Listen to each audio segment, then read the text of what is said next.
హల్లెలూయా. దేవునికి మహిమ కలుగును గాక. హల్లెలూయా. దేవుని శ్రేష్టమైన నామం బట్టి దేవునికి నిండు వందనాలు తెలియజేస్తున్నాను.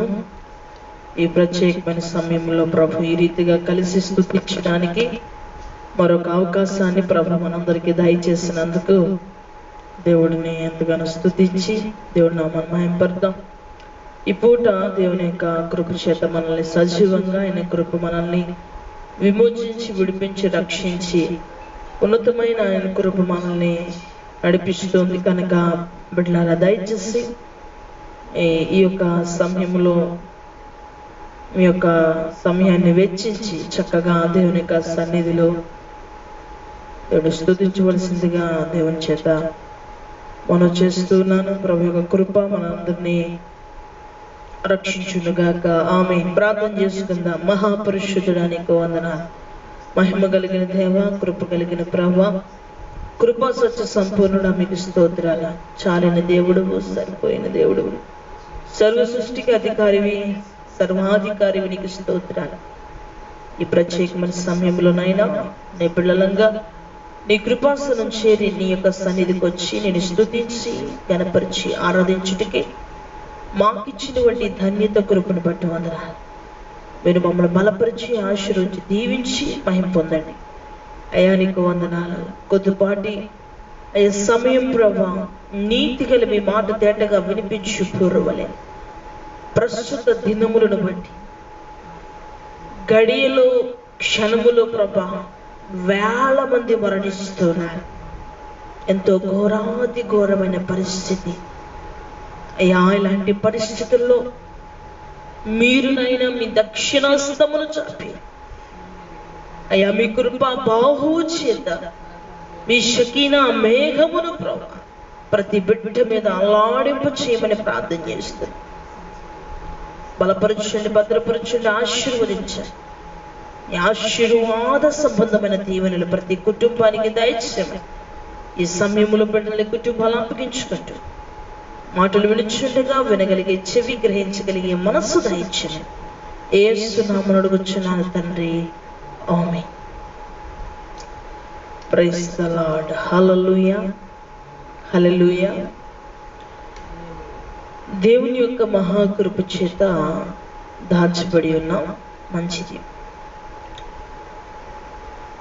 మనము గత 2-3 దినాలుగా ఈ భయంకరమైనటువంటి పరిస్థితుల్లో బైబిల్లో వ్యాధి రావడం, వ్యాధి నిర్మూలం అవడం, 2 భాగాలు మనం చూస్తున్నాం. వ్యాధికి రావడానికి ప్రాథమికంగా కారణాలు,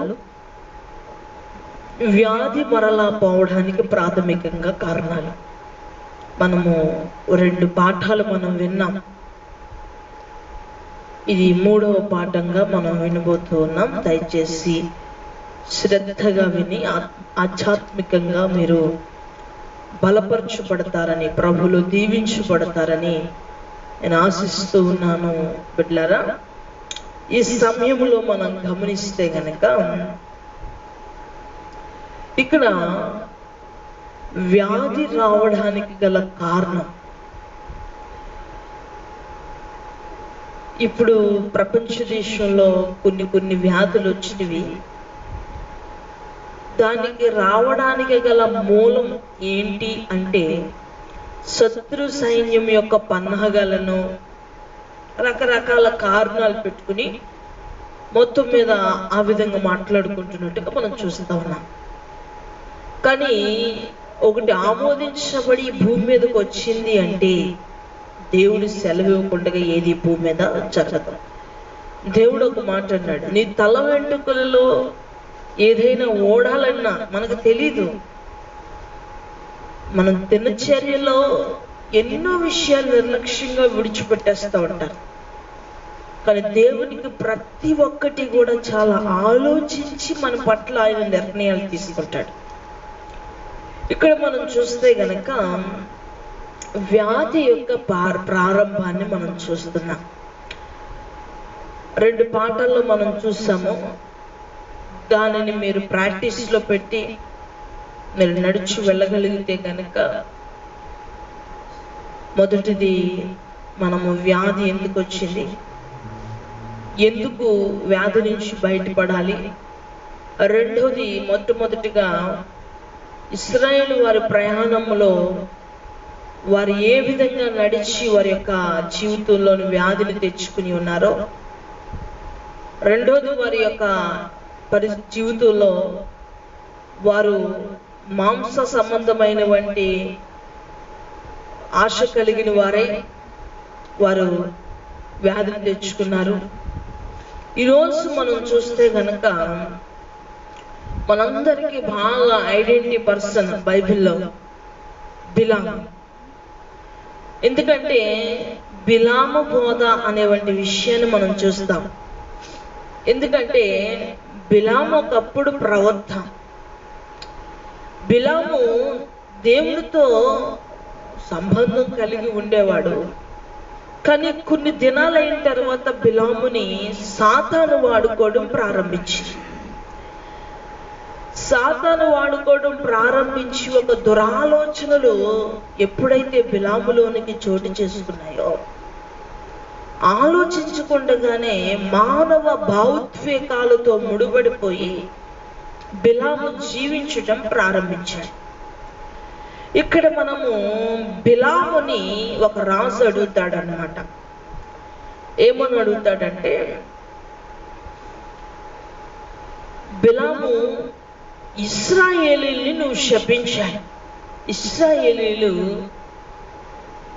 వారు బాధించబడుట నేను చూడాలి, వారు బలహీనపడుట నేను చూడాలి అని బిలాముని అడుగుతున్నప్పుడు బిలాము దేవుడిని అడుగుతాడు. దేవుడు వద్దంటాడు. మళ్ళా ఒకసారి చెప్పిన తర్వాత కూడా ఒకసారి అంటే ఈ విధంగా బిలాము దేవుడితో మాట్లాడిన తర్వాత పో నీ ఇష్టం అని బిలాముని దేవుడు విడిచిపెట్టేస్తాడు. బిలాము ఏం చేస్తాడంటే ఇశ్రాయేలుతో శాప సంబంధమైన వచనాన్ని పలకడానికి వెళ్తాడు. మనందరికీ తెలిసినటువంటి విషయం కాబట్టి చెప్తున్నాను. శాపకరమైన వచనం చెప్పడానికి ఇశ్రాయేలు మధ్యకు వెళ్తాడు.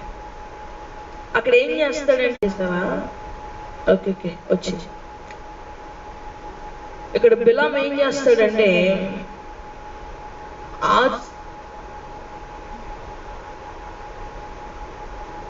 దేవునికి స్తోత్రం కలుగునుగాక. బిలాము ఏం చేస్తాడంటే ఆశీర్వాద వచ్చిన సంబంధమైన మాటను పలుకుతాడు. వెంటనే దేవుడు రాజు అంటాడు, ఏంటయ్యా నేను తీసుకొచ్చిందేమో శాపకరమైన వచనాన్ని పలకడానికి నేను తీసుకొచ్చాను, నువ్వు చూస్తే ఏంటి ఆశీర్వాదకరమైన వచనాన్ని పలుకుతున్నావేంటి అని అడుగుతాడు.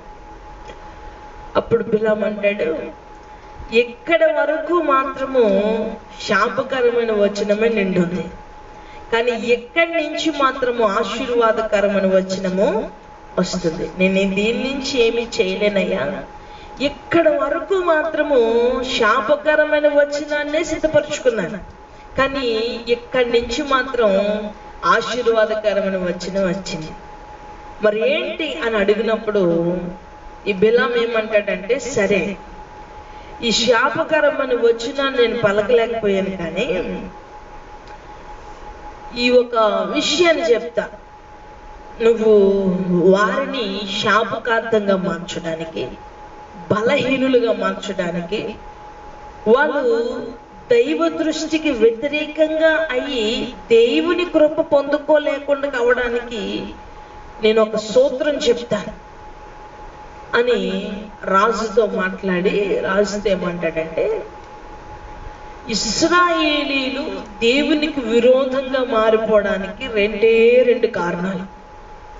ఒకటి విగ్రహారాధన, రెండోది వ్యభిచారం. ఈ రెండిటికి నువ్వు ప్రోత్సహించగలిగితే, ప్రేరేపించగలిగితే నీ ఇష్టం. వాళ్ళు నశించుట, వాళ్ళు బలహీనపరచబడుట, వాళ్ళు దేవుడి దృష్టికి వ్యతిరేకంగా అవుట ఖచ్చితమని చెప్తాడు. అది పట్టుకొని ఏం చేస్తాడంటే, ఇంకా ఆ రాజు ఇంకా చాలా భయంకరంగా ఆలోచిస్తాడనమాట. ఎందుకంటే మోయాబు స్త్రీలు చాలా అందగత్తులని బైబిల్లో అంటే కొంచెం చాలా ఆకర్షణకరంగా ఉంటారు. అయితే మనం చూస్తే కనుక అక్కడ వరకు మనం బాగానే ఆలోచించాం. ఇక్కడ మనం చూస్తే ఎప్పుడైతే ఈ బిలాము చెప్పినటువంటి విషయాన్ని రాజు ఆలోచించి, రాజు ఏం చేశాడంటే వీళ్ళని విగ్రహారాధన వైపుకును వ్యభిచారం వైపుకును ప్రేరేపించుట ప్రారంభించాడు. వారిని ఆకర్షించుట ప్రారంభించాడు. అప్పుడు నుంచి ఇశ్రాయేలు మధ్య ఒక గందరగోళం అలుముకుంది. ఒక భయంకరమైన పరిస్థితి వారిలో చోటు చేసుకుంది. మనం చూస్తే కనుక సంఖ్యాకాండము 25వ అధ్యాయము 1వ వచనం నుంచి చదవగా విందాం. 25:1 సంఖ్యాకాండము 25వ అధ్యాయము 1వ వచనం.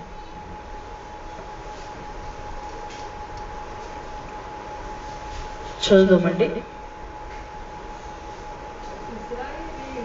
ఇశ్రాయేలీలు షిత్తీములో దిగి ఉండగా ప్రజలు మోయాబు రాండ్లతో వ్యభిచారము చేయసాగిరి. చూడండి, ప్రజలు ఇశ్రాయేలీలు ఆ స్థలముకు రాగానే మోయాబు రాండ్లతో వ్యభిచారం చేయడానికి ప్రారంభించాడు. అంటే ఆ స్థలముకి వెళ్ళగానే, లేదా వీరు ఎక్కడ ప్రయాణిస్తున్నారు అక్కడికి ఏం చేస్తారంటే, ఈ ప్రవక్త చిన్న క్లూ ఇచ్చాడు కదా, దేవునికి ఇష్టం కానివి రెండు. ఒకటి వ్యభిచారం, రెండోది విగ్రహారాధన. ఈ రెండిటిని చేసిన ప్రజలు పాడు చేయొచ్చు. ఈరోజు సాతాను యొక్క ప్రాథమిక అస్త్రం కూడా ఇదే, ప్రజల్ని ఈ రెండు విషయాల్లో ప్రోత్సహించడం, ప్రేరేపించడం. ఇక్కడ చూస్తే కనుక ఈ వ్యభిచారం అనేది వీరిలో ప్రవేశించింది.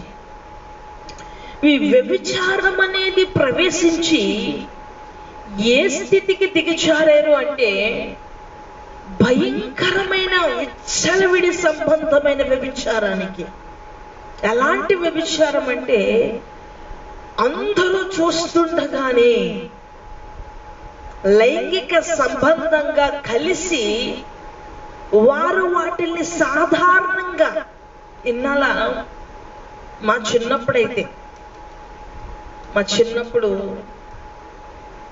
ఇంచుమించుగా ఏదైనా సినిమా చూడాలన్నా, అంటే మా ఇంట్లో అయితే సినిమాలు చూసేవారు కదా, ఎందుకంటే మా అమ్మగారు చిన్నప్పటి నుంచి ప్రభు నమ్ముకున్నారు కాబట్టి కొంతకాలం ప్రభువులో నడుచుకున్నప్పటికీ వారి యొక్క బోధ స్థిరము కాక, అంటే వారి యొక్క నడిపింపులో నాయకుడు కొంచెం బలహీనంగా ఉండడం వల్ల కొన్ని రోజులు సీరియల్స్ చూసేవారు. తర్వాత నేను ఎరగబోతులుగా వాటిని మానేశారు. మా పక్కింటి వాళ్ళు సినిమాలు చూసేవారు. అయితే వాళ్ళు ఏం చేసేవారంటే, వారు అన్యులైనప్పటికీ ఏదైనా కొంచెం అసభ్యకరమైన దృశ్యం వస్తే వెళ్ళి స్విచ్ కట్టేసేవారు. ఒక 5 నిమిషాలు ఉంచిన తర్వాత స్విచ్ ఆన్ చేసేవారు అనమాట. అంటే పిల్లల ముందు లేదా అందరూ కలిసి ఆ దృశ్యాన్ని చూడకూడదనే మినిమం నాలెడ్జ్ గ్రామ స్థాయి నుంచి కూడా కొన్ని సంవత్సరాల కిందట ఉండేది. ఇప్పుడు చిన్ని పిల్లవాడిని తీసుకెళ్ళి వాడు ఎలా ప్రేమించుకుంటున్నాడు, వాడు ఎలా ముద్దులెట్టుకుంటున్నాడు, వాడు ఎలా వ్యభిచరిస్తున్నాడు, చిన్న చిన్న ఫోన్లు ఇచ్చి వాళ్ళని ఎంకరేజ్ చేసి ఈరోజు పాడు చేస్తున్నాడు. ఇలా బహిరంగంగా జరుగుతున్న వంటి పరిస్థితి ఇశ్రాయేల్లో చోటు చేసుకున్న బహిరంగంగా. ఈరోజు యూట్యూబ్స్లో కావచ్చు, గూగుల్లో రకరకాల విధాలుగా సిడీస్లో కావచ్చు, సినిమాల ద్వారా కావచ్చు, భయంకరమైన వంటి దృశ్యాల కోసం పాకులాడి రోజు కొంతమంది ఫొటోస్ పెట్టుకుంటూ ఉంటారు. ఒక బట్టలు లేని వంటి వాటి ఫొటోస్, కొంతమంది సినిమా సిడీస్ పెట్టుకుంటూ ఉంటారు, కొంతమంది ఇంకా రకరకాలుగా ప్రేరేపించబడుతూ ఈరోజు శాపానికి పాలైపోతూ ఉన్నారు. ఆ రోజు ఇశ్రాయేలు కూడా ఈ మోయాబు రాజులు ఏం చేశారంటే పూర్తిగా ఇశ్రాయేలుని చెడగొట్టేశారు. ఎలాంటి రీతిగా ప్రేరేపించారంటే ఇంకా జనాల మధ్య పడి చెడిపోతున్నటువంటి పరిస్థితి. అంటే మనం ఒక మాట ఉచ్చరిస్తాం, ఉచ్చి నీచాలు మరిచి ఏం చేస్తాడంటే మనిషి బ్రతుకుతున్నాడు అంటారు కదండి. ఆ రీతిగా ఏం చేయబడ్డాడంటే మనిషి ఇంకా పూర్తి స్థాయిలో స్థాయిలో మనిషి ఏం చేయబడ్డాడంటే అక్కడ ఇంకా బరి తెగించేశాడు. బరి తెగించినప్పుడు మనం 8వ వచనాన్ని చదివితే కనుక ప్రియులారా చాలా కీలకమైనటువంటి వచనం. ఎందుకంటే మీరు అండర్లైన్ చేసుకోండి, జాగ్రత్తగా వచనాన్ని మీరు పరీక్షించండి. 8వ వచనంలో అహరోను మనవడు ఏం చేస్తాడంటే వ్యభిచరిస్తున్నవంటే ఒక స్త్రీ పురుషుడు వాళ్ళిద్దరు కలిసి ఉన్నప్పుడు ఏం చేస్తాడంటే ఒక కత్తి తీసుకుని ఇద్దరిలో గుచ్చుకునేలాగా అటువైపుకి ఇటువైపు వచ్చేలాగా గుచ్చేస్తాడు. అంత భయంకరం. అంటే ప్రజలు చూస్తుండగా వాళ్ళని ఎంకరేజ్ చేస్తూ ఈరోజు చూస్తే కొన్ని వీధి డ్రామాలు కావచ్చు, వీధిలో కొన్ని రకాల రికార్డ్ డ్యాన్స్లు వేస్తున్నారు. అంటే రికార్డ్ డ్యాన్స్లు వేసి ఒక గుంపు ఉంటుంది. చాలా అసభ్యకరం. ఏంటంటే వాళ్ళు చాలా రోతగా వారు డ్యాన్స్ చేస్తూ ఉంటే ఒకళ్ళ మీద పడి చాలా అసహ్యకరంగా ఈరోజు కొన్ని గ్రామ స్థాయిల్లో అలాంటి విషయాలు చూస్తూ ఉంటే మగవాళ్ళు ఆడవాళ్ళు ఇజిల్స్ వేస్తూ చిన్న పిల్లలు కూడా అక్కడ చుట్టుముడితే వాళ్ళు పట్టించుకోకుండా వీళ్ళ ఇష్టం వచ్చినటువంటి వర్గాలకి మాటలతో మాట్లాడుతూ ఒక భయంకరమైన మృగాలుగా మారిపోయినటువంటి దృశ్యాలు గ్రామ స్థాయిలో జరుగునట్టుగా కూడా మనం చూస్తూ ఉన్నాం. చాలా భయంకరమైనటువంటి విషయాలు. ఇక్కడ 8వ వచనంలో కూడా ఏం జరిగిందంటే ఇక్కడ బహిరంగంగా కూడా జరిగించేస్తూ సిగ్గు లేకుండా భయము లేకుండా జరిగించేస్తూ ఉన్న పరిస్థితిని మనం ఈ 8వ వచనంలో చూస్తున్నాం. చదవండి 8వ వచనం. సమాజము నుండి లేచి, అంటే అందరిలో నుంచి లేచి, అంటే అది బహిరంగంగా జరుగుతున్న ఒక భయంకరమైన సంఘటన. ఎంత దుర్భాగ్యమో చూడండి. ఈరోజు ప్రియులారమ్మ, అసలు మనిషి ఈరోజు భయంకరంగా వ్యభిచారం జరుగుతూ ఉంది. అసలు కొన్నిసార్లు ఆశ్చర్యం కలుగుతూ ఉంటుంది. ఇంకా మనిషి పుట్టింది దానికోసమే అంటూ చాలా మంది స్త్రీ పురుషులు వ్యామోహముతో ఇంకా వారు ఎలా జీవిస్తున్నారో తెలియదు. పెళ్ళయి పిల్లలు పుట్టిన తర్వాత కూడా పరస్త్రీ కోసమే తప్పించిపోతూ ఉంటారు. పెళ్ళి కొన్ని 10 వృద్ధాప్య వచ్చినప్పటికీ కూడా పరపురుషుడు కోసము పరస్త్రీ కోసమే ఎంతో భయంకరమైనటువంటి ఆలోచన చేస్తూ ఉంటారు. జాగ్రత్త, రోజులన్నీ ఒకలాగే గడిచిపోవు. దేవుని దృష్టిలో ఒక సమయము నిర్ణయించబడక మునిపే అలాంటి దౌర్భాగ్యముల నుంచి బయటకు వస్తే కనుక మీరు బ్రతికించబడతారు, మీరు ధన్యులుగా మారుతారు. లేకపోతే ఒక భయంకరమైన సంఘటన ద్వారా శాపము ద్వారా భయంకరమైన దుస్థితికి వెళ్ళిపోతారు. చూడండి, ఆ సమాజంలో నుంచి లెగిచి అహరోను మనోడు ఏం చేస్తాడంటే వాళ్ళిద్దరిని కూడా భయంకరంగా జరుగుతున్న దృశ్యాన్ని యాజకుడు యొక్క మనవుడు సహించలేకపోయాడు. ఇలాంటి దృశ్యం ప్రజల్లో జరుగుతుంటే ప్రజలు ఇంకెలా ఉంటారండి? రెచ్చిపోరు. ఇప్పుడు ఒక వ్యక్తి సహజంగా తన ఇష్టాన్ని నెరవేర్చుకోవడానికి ఎన్నో ప్రయత్నాలు, మందు తాగుతున్నాడు, లైంగిక సంబంధమైనటువంటి దృశ్యాలు చూస్తున్నాడు, ఎన్నో చూసి చేస్తుంటేనే కానీ తను సంతోషించలేకపోతున్నాడు. పూర్తి స్థాయిలో తన సంతోషాన్ని ఆస్వాదించలేనివంటి దుస్థితి నేటి సొసైటీలో చూస్తూ ఉన్నాం. చాలా భయంకరమైన విషయాలు, ఎన్నో వార్తలు వింటున్నాం. లైంగికంగా వారిని తాగించి హింసించి వ్యభిచరించి చంపాడని మనం ఎన్నో బాలికలు అత్యాచారాల్లో మనం చూస్తూ ఉన్నాం. వారిని కొట్టి తాగి భయంకరంగా హింసిస్తున్నాడంటే ఎంతటి అరాచకం ప్రజల్లో జరుగుతుంది. అందుకని అహరోను మనవుడు ఏం చేస్తాడంటే అక్కడ సమాజంలో జరుగుతున్న భయంకరమైన వ్యభిచార సంబంధమైన దృశ్యాన్ని చూస్తాడు. దీనికి కారణం ఏమిటంటే ప్రజల్ని ఈ రీతిగా ప్రేరేపించమని చెప్పినటువంటి రాజు ఏం చేస్తాడంటే ఈ మోయాబు స్త్రీలను ఈ ఇశ్రాయేలు వైపుకి ఆకర్షించేలా పెట్టాడు. ఎప్పుడైతే దేవుడి ఆజ్ఞలు దాటి, దేవుడి నియమాన్ని దాటి, దేవుడి భయము దాటి ఏం చేశారంటే వీళ్ళు దేవుడినే మరిచి అక్కడ వ్యభిచరించడమే ప్రారంభించారు. బరి తెగించి వారు జీవించడం ప్రారంభించారు. వెంటనే సమాజంలో నుంచి లెగించి చదువుదామండి. లేచి ఈటిని చేత పట్టుకుని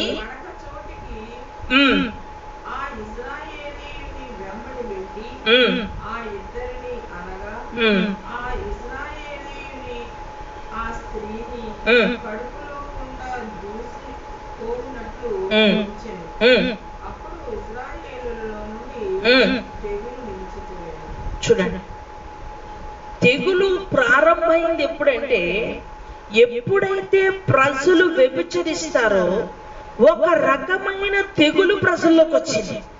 మీకు అర్థమైందండి? ఇక్కడ మనం చదువుతుంది ఏంటంటే తెగులు ఆగిపోవడం మనం చదువుతున్నాం, కానీ తెగులు ప్రారంభమైంది ఎందుకు ఇశ్రాయేలీల్లో అంటే వీళ్ళు వ్యభిచరించడం వలన ఒక తెగులు బయలు వెళ్ళి 24,000 మంది చనిపోయారు. ఎంతమంది అండి? 24,000 మంది చనిపోయారు. ఎందుకు చనిపోయారంటే కేవలం వ్యభిచారము ద్వారా చనిపోయారు. దీనికి ఎప్పుడు పులి స్టాప్ వచ్చిందంటే ఈయన ఈ భయంకరమైన ఈ పరిస్థితిని చూసి ఈ ఎవరైతే యాజకత్వాన్ని జరిగిస్తున్నాడో అహరోను యొక్క మనవుడు వెళ్ళి వారిద్దరిని ఒక్కసారి, ఎంత భయంకరమైనటువంటి దృశ్యం మనం పరిస్థితి చూడండి, ఎంత భయంకరమైన పరిస్థితి చూడండి. అక్కడ రాజు ప్రేరేపించాడు మోయాబులతో వ్యభిచరించడం. ఆ వ్యభిచరిస్తూ ఉండగా వీరికి భయంకరమైనటువంటి తెగులు. చూడండి, అక్కడ 1 నుంచి చదివితే మనకు వివరంగా ఉంటుంది. ఒకసారి 1 నుంచి చదువుదామండి. ఇశ్రాయేలీలు షిత్తీములో దిగి ఉండగా ప్రజలు మోయాబురాండ్లతో వ్యభిచారము చెయ్యసాగిను. ఆ స్త్రీలు తమ దేవతల బలులకు ప్రజలను పిలువగా మీరు భోజనము చేసి వారి దేవతలకు నమస్కరించిరి. చూసారండి, రాజు ఏం చెప్పాడు? ప్రవక్త అన్నాడు, నేను ఎక్కడి నుంచి ఉన్నాను, ఇక్కడి నుంచి నా స్వాధీనం లేదు.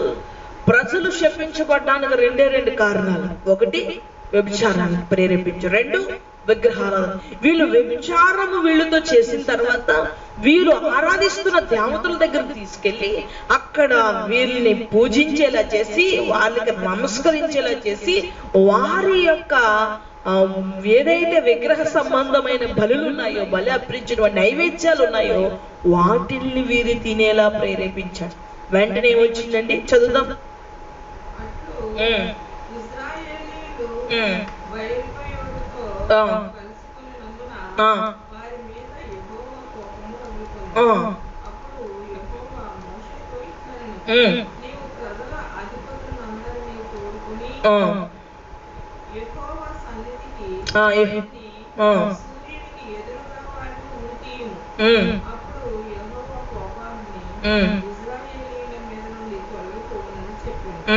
కాబట్టి మోషే ఇశ్రాయేలీయుల న్యాయాధిపతులను పిలిపించి మీతో ప్రతి వాడును బయలుదేరులో కలుసుకున్న తన వశములోని వారిని చంపవలెనని చెప్పాడు.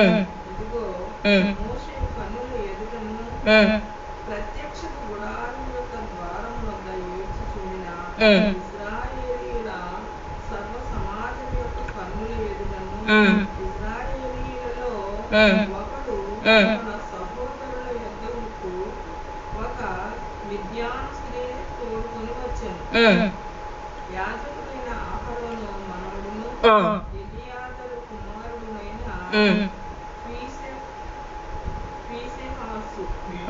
ఫీనెహాసు అది చూచి సమాజమును లేచి వీటిని చేత పట్టుకొని పడక చోటికి ఇశ్రాయేలీయుని వెంబడి వెళ్ళి ఆ ఇద్దరిని అనగా ఆ ఇశ్రాయేలీయుని ఆ స్త్రీని పడకలో గుండా దూసిపోనట్టు పొడిచెను.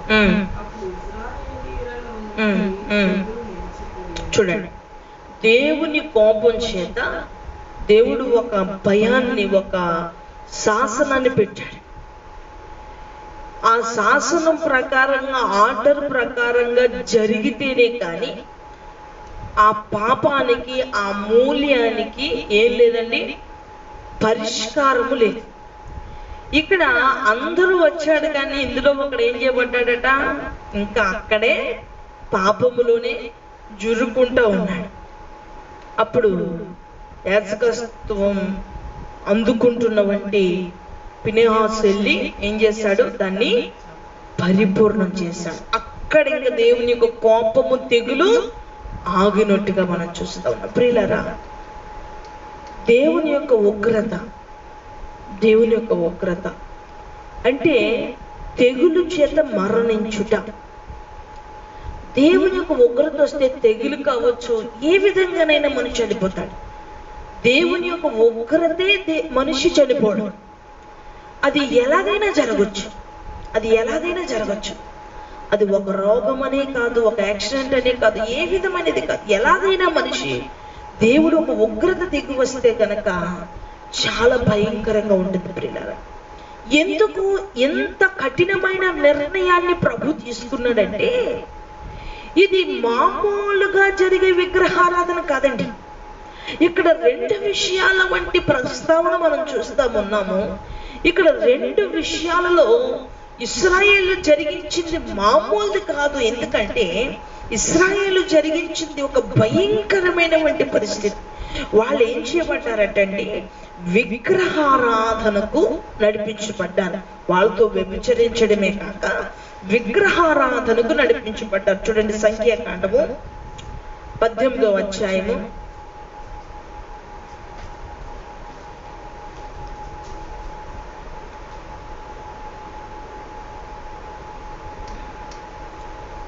21వ వచనం.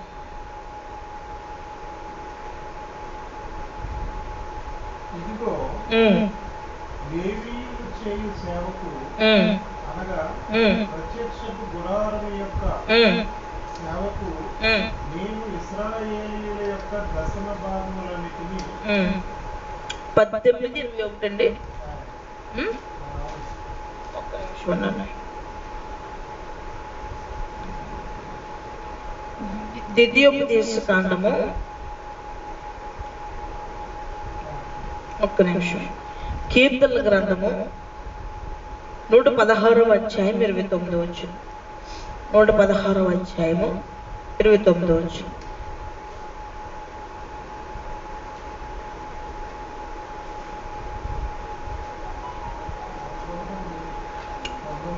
నూట 6 అనుకుంటా, 29.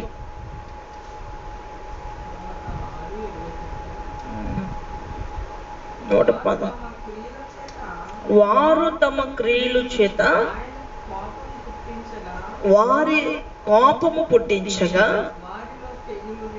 చూడండి, ఇశ్రాయేల్ అంటే వారి క్రియల చేత దేవునికి కోపం పుట్టించారు. అక్కడట తెగులు రగులుకుందట. అంటే ఇక్కడ చూస్తే కనుక బైబిలులో మరణించుట, కోపము రగలగా, దేవుడు ఖడ్గము తీయగా, దేవుడు కత్తెత్తగా, అంటే ఏదైనా దేవుని కోపం అలాగా వచ్చింది అనగానే అక్కడ మరణము, శాసనము బయలు వెళుతుందన్నమాట. అంటే మరణించుటకు ఎవరైతే దేవుడికి విరోధంగా జీవిస్తూ ఉన్నారు, అంటే ఈరోజు భయంకరమైన పరిస్థితి ఏలుబడి చేస్తూ ఉంది. ఇక్కడ మనం చూస్తే కనుక ప్రజలలో భయం అనేది లేదండి. చాలా మంది మంచి వాళ్ళు చనిపోతున్నారు అని మనం అనుకుంటాం. అందరూ పాపం చేసి దేవుని యొక్క కృపను కోల్పోయారు. వాళ్ళు ఎంత మంచివారు అనేది మనం సర్టిఫికెట్ ఇవ్వలేం. లేదా మంచివారు లేదా చెడ్డవారు అని కాదు. ఒక్కసారి ఆ ఉగ్రత భూమి మీదకి వచ్చిందంటే అది ఎలాగ నడిపిస్తుందో ఎవరు అంచనా వేయలేరు. ఎందుకంటే అది భయంకరమైన పరిస్థితి. ఆ రోజుల్లో కూడా ఇశ్రాయేలీయులు ఎప్పుడైతే మోయాబీయులతో కలిసి వ్యభిచరించడానికి విగ్రహారాధనకి నడిపించబడ్డారో వెంటనే వారి మీదకి ఏం కలిగిందంటే భయంకరమైన వంటి దేవునికి కట్టం వచ్చింది. ఒక ఆర్డర్ చేయబడింది. ఎందుకంటే ఎవరైతే మూలంగా ఉండి దీన్ని ప్రేరేపిస్తున్నారో వాళ్ళందరినీ కూడా అతను చూడండి. ఇక్కడ మనం చూస్తే కనుక ద్వితీయోపదేశ కాండంలో 32:16-17 ద్వితీయోపదేశ కాండం 32:16-17 వచ్చిన వారు అన్యుల దేవతల చేత ఆయనకు రోషము పుట్టించిరి, హేయ కృత్యముల చేత ఆయనను కోపింపచేసిరి. వారు దేవత్వము లేని దెయ్యములకు తామెరగని దేవతలకు కొత్తగా పుట్టిన దేవతలకు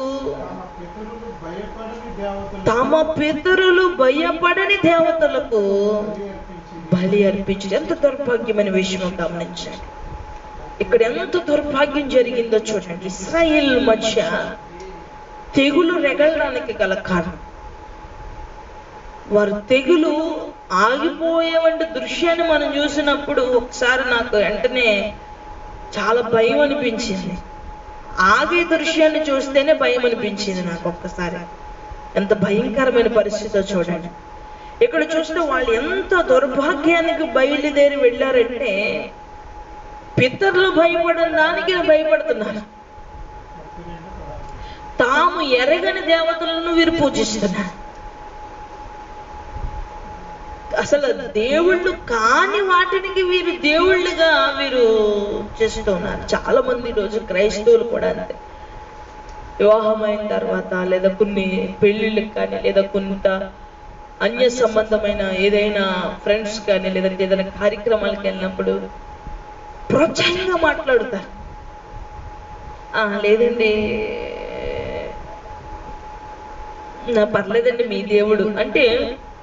ఇక్కడ ఏం చేస్తున్నారంటే చాలా మంది ఎదుటి వాళ్ళ యొక్క విగ్రహ సంబంధమైన వారిని కూడా వీళ్ళ మనస్సులో దేవుళ్ళుగా భావిస్తున్న నేటి క్రైస్తవ్యం కూడా చూస్తూ ఉన్నాం. నేటి క్రైస్తవ్యములో ఉన్న ఆచారాలను కొంతమంది దైవజనులు కొంతమంది క్రిస్టియన్స్ ఆచరిస్తూ ఉన్నారు. మన ఉగాది ఏదో వచ్చింది, చాలా మంది క్రిస్టియన్స్ కొత్త బట్టలు కట్టుకుంటారు తెలుసా. క్రిస్మస్ కట్టుకోరు, నూతన సంవత్సరాన్ని కట్టుకోరు. మనకి ఎప్పుడు నూతన సంవత్సరం అంటే ఎప్పుడైతే 1 ప్రారంభం అవుతుందో అప్పుడు మనకి ఒక సంవత్సరం నుంచి ఇంకో సంవత్సరంలోనికి ప్రవేశిస్తున్నాం. అది మనకి కీలకం. ఎందుకంటే సంవత్సరం నుంచి సంవత్సరార్థం వరకు ఆయన మనకు దయా కిరీటాన్ని ఇస్తాడు. కానీ క్యాలెండర్ ప్రకారంగా మానవుడు ఒక లెక్క ప్రకారంగా జరిగినటువంటి ఆ యొక్క థియరీ ప్రకారంగా ఏం చేస్తున్నారంటే చాలా మంది క్రైస్తవులు మా గ్రామంలో కూడా చాలా మంది ఉన్నారు. ఆ రోజు కొత్త బట్టలు కట్టుకుని యాప పచ్చడి చేసుకుని వాళ్ళ సహోదరులకు పంచిపెట్టుకుని దుస్థితి రోజు క్రైస్తవ్యంలో జరుగుతా ఉంది. అంటే ఇక్కడ చూస్తూ ఉంటే ఇశ్రాయేలు ఏం చేశారట, వారు బలులు అర్పించడానికి సిద్ధపడ్డారు. ఎలాంటి పరిస్థితి చూడండి. ఈరోజు ఒకవేళ మారు మనసు లేని భార్యను పెళ్లి చేసుకున్న భర్త నువ్వు చేసుకోలే అంటే నేను దేవుణ్ణి నమ్ముకున్నాను కదా నువ్వు చేసుకో అంటాడు. అలాగన్నవాడు ఎవడు? ఎవరన్నారు బైబిల్లో అలాగా? చెప్పాలి. ఎవరు ఆ రాజు? చాలా జ్ఞాని.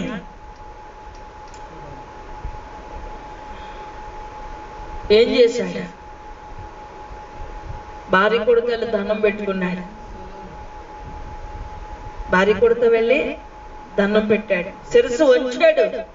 అంతే. శిరస్సు మీద ఏం లేదు, కిరీటం లేదు, ఇంకా ఏం లేదు, శిరస్సు వంచాడు అంతే. ఈరోజు కొంత వివాహం అయిన తర్వాత ఏం చేస్తున్నారంటే, భౌతికంగా చాలా మంది ఏం చేస్తున్నారంటే, భార్యలో లేదా వారు కొన్ని అలవాట్లు నేర్చుకుంటున్నారు. వీరు ఎరిగిన సత్యాన్ని మర్చిపోతున్నారు, వీళ్ళు వెంబడిస్తున్న సత్యాన్ని మర్చిపోతున్నారు. లేదా పెళ్ళయి, అమ్మ మీ పిల్లల్ని ఎందుకు అన్య సంబంధంగా ఇచ్చేస్తున్నారని అడిగితే, లేదండి పెళ్ళి ఖాళీ మార్చుకుంటారండి అంటున్నారు. వాళ్ళు మార్చుకునేది ఎలాగున్నా వెళ్ళిన తర్వాత వీళ్ళు మారిపోవడం ఖచ్చితంగా జరుగుతుంది. ఎందుకంటే వీళ్ళు ఏం చేస్తున్నారంటే, ఇంతకు ముందు పెరిగినప్పుడు, ఇంతకు ముందు వీరి జీవితంలో ఒక విత్త వయసు వివాహ సమయం వచ్చేంత వరకు క్రైస్తవ కుటుంబంలో పెరిగిన పిల్లలు ఆ బొమ్మలకు భయపడట్లా. కానీ ఎప్పుడైతే పెళ్ళి అవుతుందో అప్పుడు ఆ బొమ్మలకు భయపడడం ప్రారంభిస్తున్నారు. విగ్రహ సంబంధమైన వాటికి ప్రేరేపించబడుతున్నారు. ఎంత దుష్టితం! ఈరోజు చూస్తే ఇశ్రాయేలు మధ్యలో అప్పుడు ఏం జరిగిందంటే, వారిలో పాపం పుట్టనంత వరకు, పాపపు క్రియ జరగనంత వరకు దేవుడికే భయపడ్డారు, దేవుణ్ణి ఆరాధించారు, దేవుణ్ణి నీతిగా ఎంచుకున్నారు. ఎప్పుడైతే వారిలో పాపము విత్తబడిందో, పాపము వాళ్ళలో ప్రయాణం చేసిందో, వెంటనే వారు దేవునికి పూర్తి వ్యతిరేకంగా మారిపోయారు. ఎంత భయంకరమైనటువంటి దృశ్యం చూడండి. ఇంతకు ముందు వాళ్ళు పితరులు భయపడలేని దేవుళ్ళకి మీరు భయపడుతున్నారట. చాలా మంది క్రైస్తవులకి దెయ్యాలంటే భయం ఉండాలి, భయం ఉండకూడదు. ఆఫ్టర్ ఆల్ ఏం చేస్తే మనల్ని ఈ భౌతిక సంబంధమైనవి ఏమీ చేయ, ఎందుకంటే మన అభౌతిక సంబంధమైన కృప కొరకు ఎదురు చూస్తున్నాం. చాలా భయంకరమైనటువంటి పిచ్చి పిచ్చి సంబంధమైన పనులన్నీ చేస్తూ ఉన్నారు ఈ రోజు నేటి క్రైస్తవులు. చూడండి, మరొక మాట మనం చదువుకుందాం. కీర్తనల గ్రంథము 106వ అధ్యాయం 35, 37 నుంచి చదువుదాం. కీర్తనల గ్రంథము 106, 35 వచ్చిన.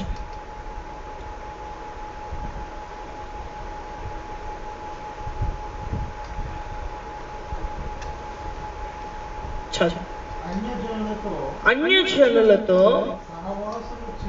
సహవాసము చేసి వారి క్రియలు నేర్చుకునేది, వారి విగ్రహములకు పూజ చేసిరి, అయ్యి వారికి ఉరి ఆయను. చాలా ప్రమాదకరం అండి. చూసారో లేదో, చాలా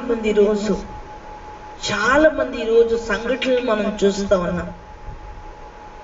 ఎవరో ఇద్దరు తల్లిదండ్రులు వారి కన్న బిడ్డల్ని భయంకరంగా పూజలు చేసి చంపేశారు. ఆ సంఘటన ఇంకా జరుగుతూనే ఉండగా, ఎవరో ఒక ఎడ్యుకేషన్ పూర్తి స్థాయిలో ఒక బిఈడి చదువున ఉంటే ఒక తల్లి ఉద్యోగం కోసం సొంత కుమార్తెని బలి ఇచ్చింది. అందుకని అంటున్నాడు, మీరు పూజిస్తున్న విగ్రహారాధనే మీకు ఉరిగా మారిపోతుంది. కొంతమంది ఫోన్ చేస్తారు, సిస్టర్ ఇలాగ మా పాప నిద్రపోవట్లేదండి, మా అబ్బాయి నిద్రపోవట్లేదండి, లేదంటే మా ఇంట్లో ఎలా ఉందండి అంటారు. సర్లేమ్మా ప్రార్థన చేస్తాను అని అంట. 2 రోజులు మళ్ళీ మాట్లాడారు. ఈ 2 రోజుల్లో కథ ఏం జరుగుతుందంటే, ఒక చిన్న నల్లకోడిని, ఇంకా కొన్ని జరుగుతూ ఉంటాయి అన్నమాట. ఇవన్నీ జరిగిన తర్వాత 2 రోజులు బాగానే ఉంటుంది బండి. 3వ రోజు మళ్ళా వస్తుంది, మళ్ళా ఫోన్ చేస్తారు. ఈ 2 రోజులు ఏమయ్యారో మాట్లాడతారు, 3వ రోజు మాత్రం ఏమీ జరగనట్టు మాట్లాడతారు. ఈ 2 రోజులు ఏం జరిగిందో మాట్లాడరు, కానీ 3వ రోజు మాత్రం, అమ్మ మీరు వస్తారన్నారు కదా రాలేదేంటి, మీకు ఏమన్నా పని ఉందని మేము ఫోన్ చేయలేదు. నాకు తెలుసు వాళ్ళు ఏం చేశారో తెలుసు, ఏం జరుగుతుందో తెలుసు, అన్నీ తెలుసు. వాళ్ళు ఎవరెవరి దగ్గరికి వెళ్ళి తాయితులు తెచ్చుకుంటారో, వాళ్ళు ఏం చేయమన్నారో నాకు రోజులు లెక్క పెట్టుకుంటా. వీళ్ళు ఖచ్చితంగా శుక్రవారం కానీ గురువారం కానీ ఫోన్ చేస్తే కనుక మళ్ళా సోమవారం వరకు ఫోన్ చేయరు. ఎందుకంటే ఆదివారం కానీ శుక్రవారం కానీ శనివారం కానీ వీళ్ళు ముందు ఎక్కడికి వెళ్ళాలో ఫస్ట్ అక్కడికి వెళతారు. ఖచ్చితంగా ఐడెంటిటీ చేస్తారు. మొత్తం అక్కడికి వెళ్ళి మొత్తం ఉన్నదంతా ఉంచుకుని చివరి సమయానికి వచ్చేటప్పటికి అప్పుడు పడతారు. అప్పుడు అసలైన పరిస్థితికి వస్తుంది. అప్పుడు అందుకంటున్నాడు అక్కడ దేని వల్ల అండి మనకు విడుదల? అసలు ఏమడుగుతుంది? వచ్చినటువంటి పరిస్థితి ఏం ఆశిస్తుంది? అందుకని చాలా మంది రోజు ఏం చేస్తున్నారంటే విగ్రహ సంబంధమైన వాటికి ప్రేరేపించబడుతున్నారు. దేవుడికి భయపడట్లా, దెయ్యానికి మాత్రం భయపడుతున్నారు ప్రజలు. దేవుడికి మాత్రం భయపడట్లా. దేవుడు వస్తాడని నిబ్బరంగా చక్కగా విశ్వాసించి పడుకున్న వాడు ప్రపంచంలో కొంతమంది. దెయ్యం వస్తుందని 100% నమ్మి పడుకునేవాడు 90% ఉన్నారు. 90% కూడా దయ్యం వస్తుంది అని పడుకున్న వాళ్ళు 90% దయ్యం వస్తుంది. అందులో 10% మాత్రమే దేవుడు వస్తాడని విశ్వసించి పడుకునేవాడు. అలాంటి పరిస్థితి రోజు చూడు. అందుకనే 1 కొరింథీయులకు రాసినటువంటి పత్రిక 10వ అధ్యాయము 8 నుంచి మనం చదివితే కనుక అక్కడ రాయబడిన మాట ఏంటంటే విగ్రహములకు అర్పించేవాడు, చాలా స్పష్టంగా అపోస్తలుడైన పౌలు చెప్తూ ఉన్నాడు. ఎందుకనంటే మనము దేనిని బట్టి నడుస్తున్నామో కాస్త మనం ఆలోచించుకోవాలి. చదువుకోండి 18వ వచనం.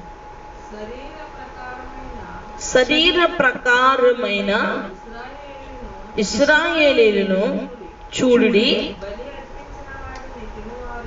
చూడండి, శరీర ప్రకారమైన ఇశ్రాయేలీయులను చూడుడి. బలి అర్పించిన వాటిని తినువాడు బలిపీఠముతో పాలివాడు కాదా? ఇక నేను చెప్పినదేది? విగ్రహార్పితములో ఏదైనా ఉన్నదని అయినను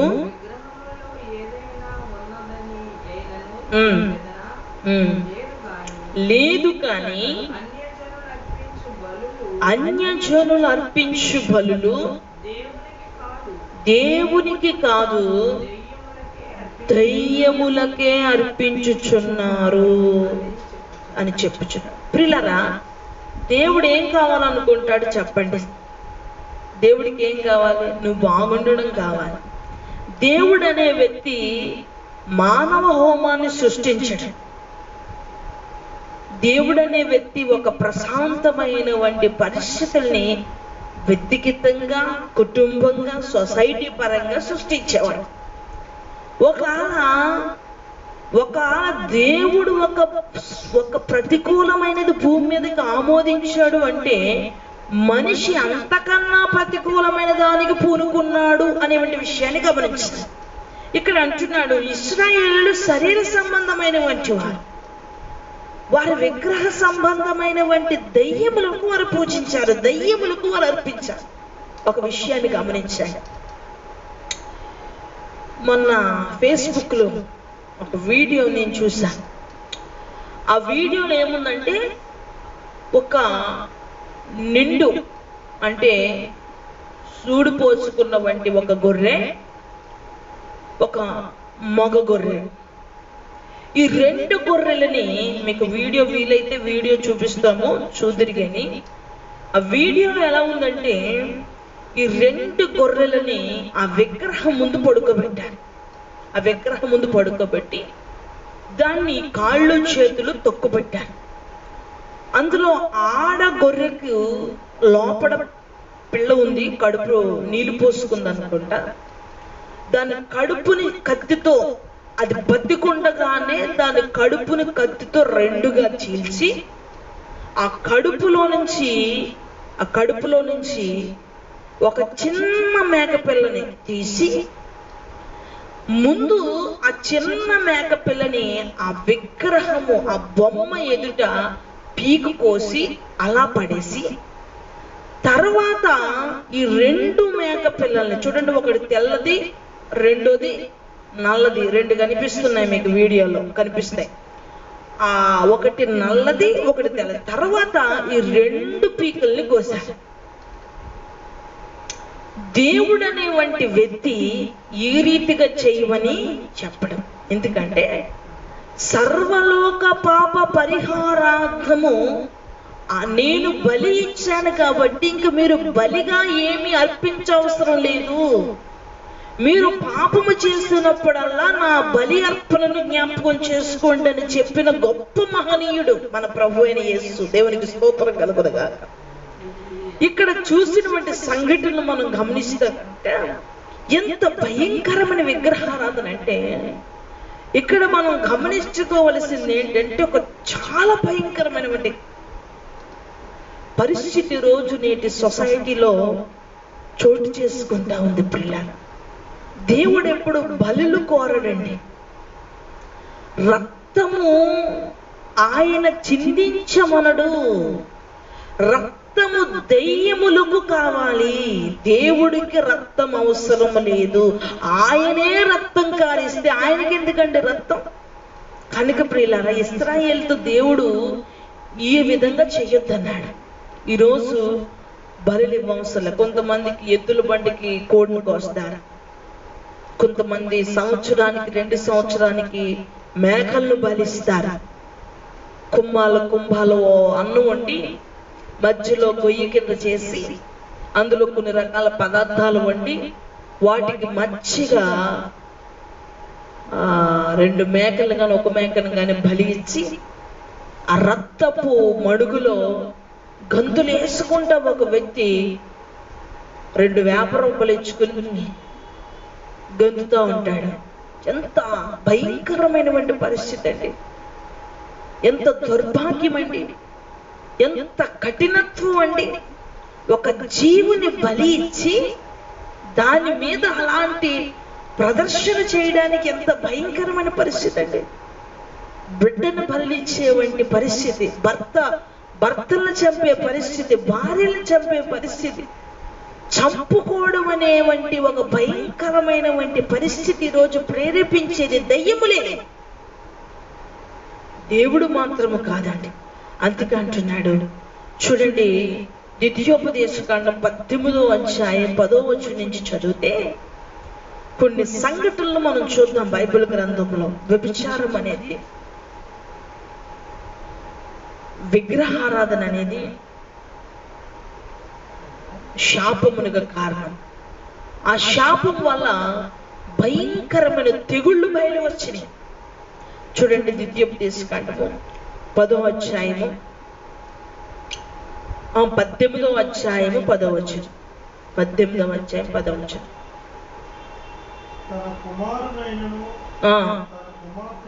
తమ కుమారులైనను కుమార్తెనైనను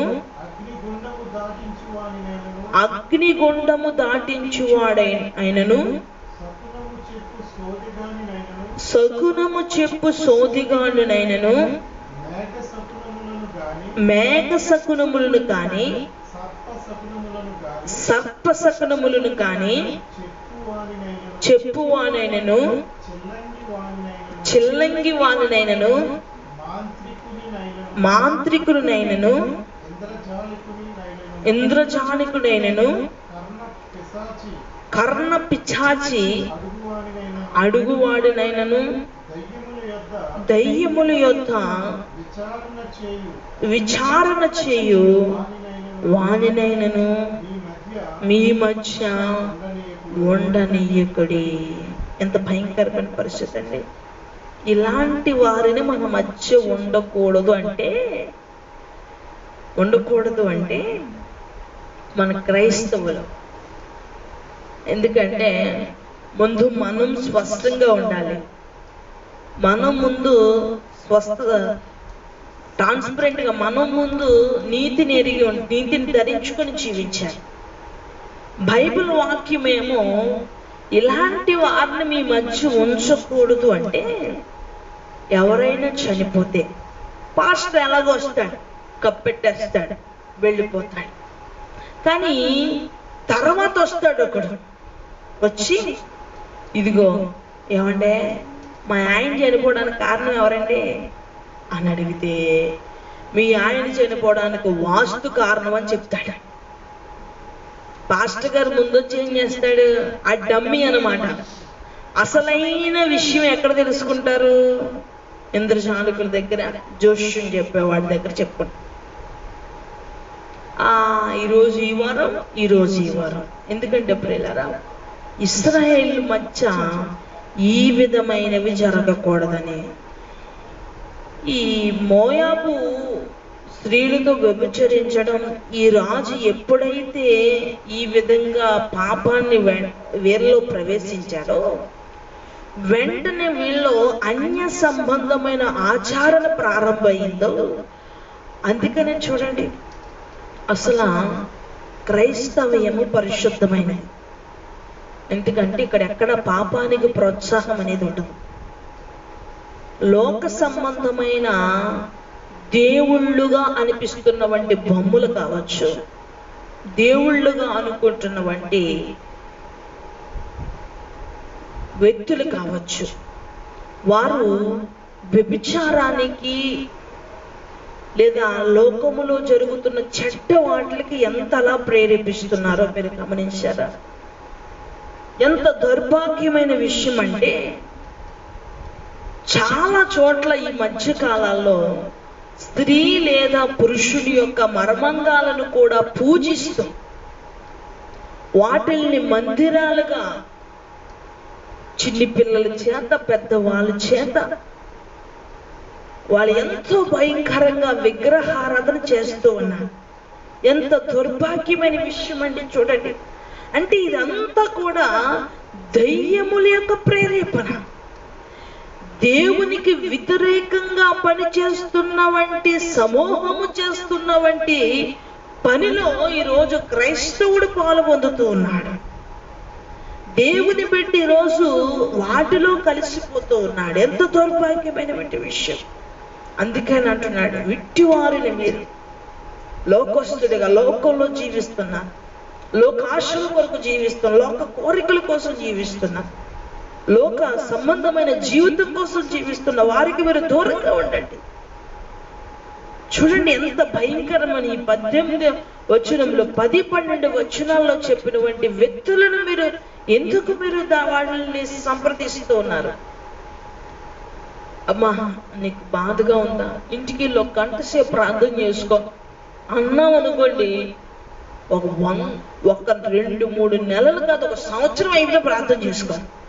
అదే నీకు బాగోలేదమ్మా, అయితే ఒక పంచి నువ్వేం చేస్తావు, ఇంటికి వెళ్ళంటే ఒక చిన్న నూనె కూడా చింపుకో, ఒక చిన్న కాటన్ కూడా చింపుకొని నూనెలో ముంచుకుని వాటిని మీ గోడ పక్కన కాల్చి అలాగా నూనె కొట్టు కాల్చు అంటాడు. ఇంటికి వెళ్ళండి ఏం చేస్తే బర్ర ఒక చిన్న కాటన్ ముక్క తీసుకుని నూనెలో ముంచి గోడ చాటు తీసుకెళ్ళి కాల్చేసి నిట్టి తీసి పాడు. అంటే ఇక్కడ ఎలా ఉందంటే పరిస్థితి, అమ్మా పరిస్థితి అసలు బాగాలేదు కదా ప్రార్థన చేసుకో అన్నామే అనుకోండి, డైరెక్ట్గా వెళ్ళిపోతాయి.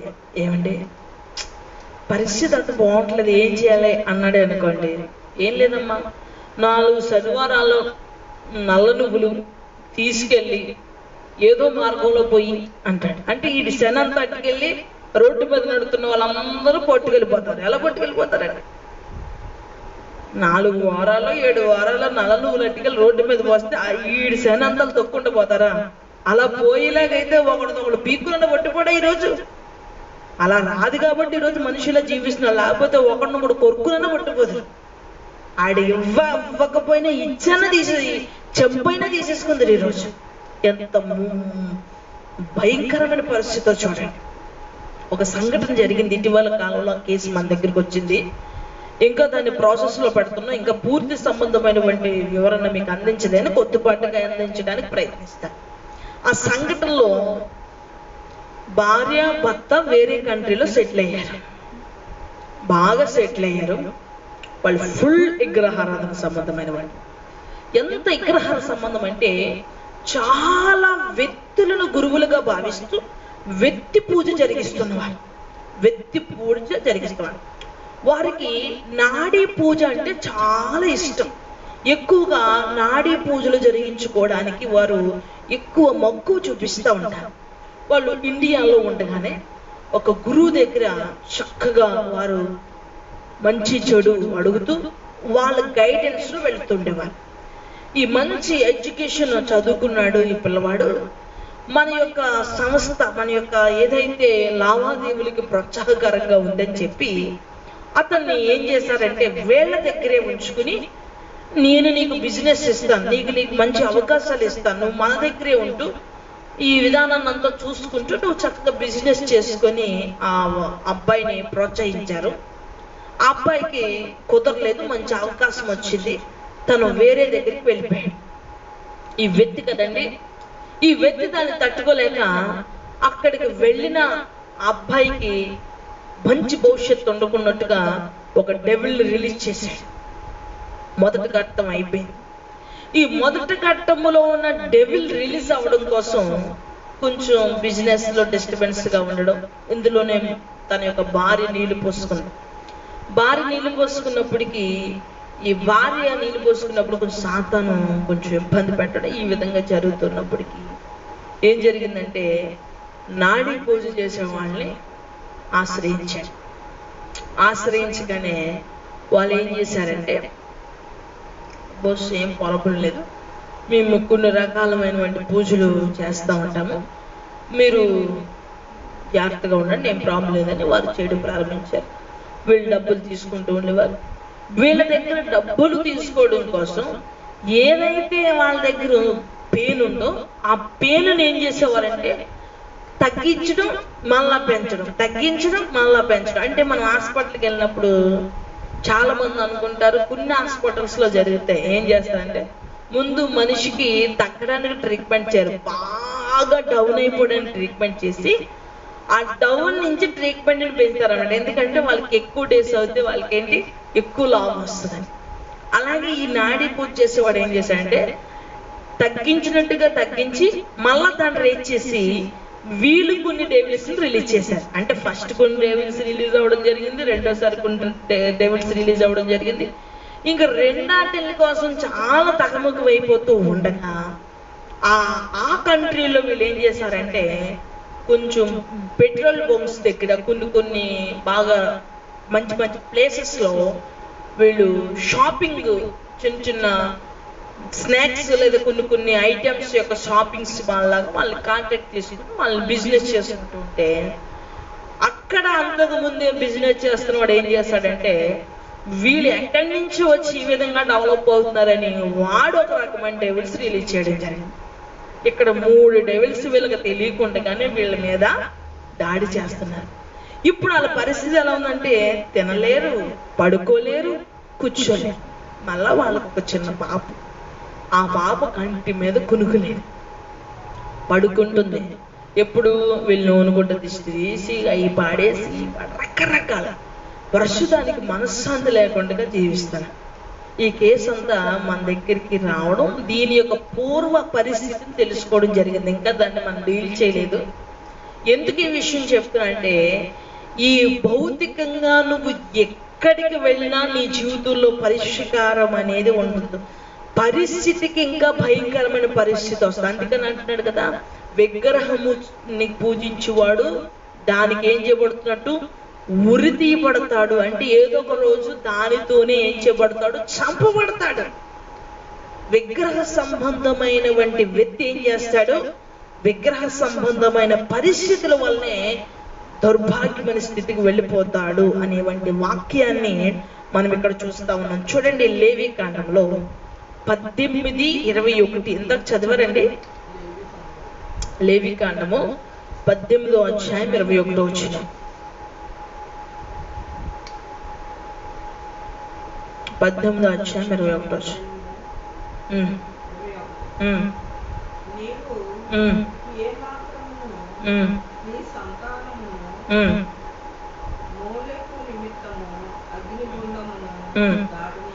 చూడండి, దేవుడు ఒక విషయాన్ని చెప్తున్నాడు.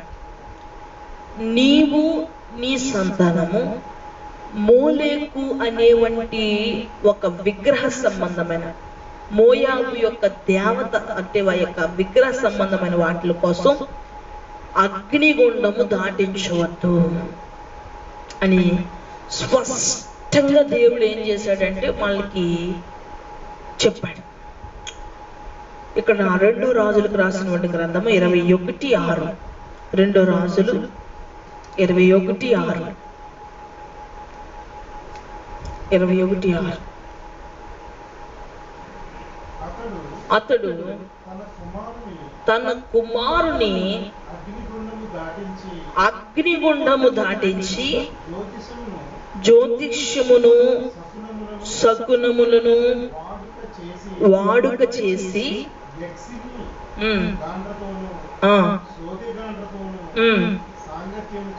సాంగత్యం చేసి ప్రియులారా,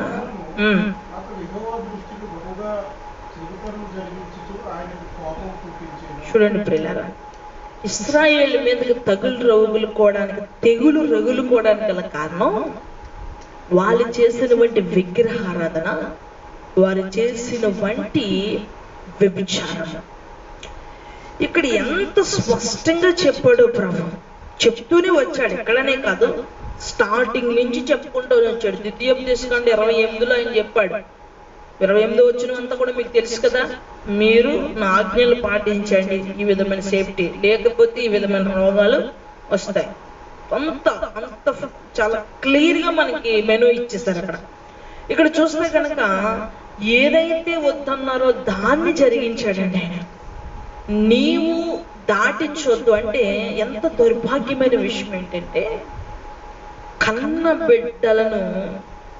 కన్న బిడ్డలను బలిగాను అర్పణగాను ఇచ్చేవంటి పరిస్థితి చోటు చేస్తుంది. ఎంత దౌర్భాగ్యమే చూడండి. పిల్లలను దేవునికి బలి ఇవ్వడం ఎంత భయంకరమైనటువంటి పరిస్థితి. అదే దృశ్యాన్ని మనం రాజులు రాసిన గ్రంథంలో 3వ అధ్యాయం 26-27లో కూడా చదువుతారు. 2 రాజులు 3:26-27. అంతకుముందు జరిగిన సంఘటన ముందుకు వస్తున్నాం మనం. చదవండి. 3:26. మోయాబు రాజు యుద్ధము బహు కఠినముగా జరుపుట చూచి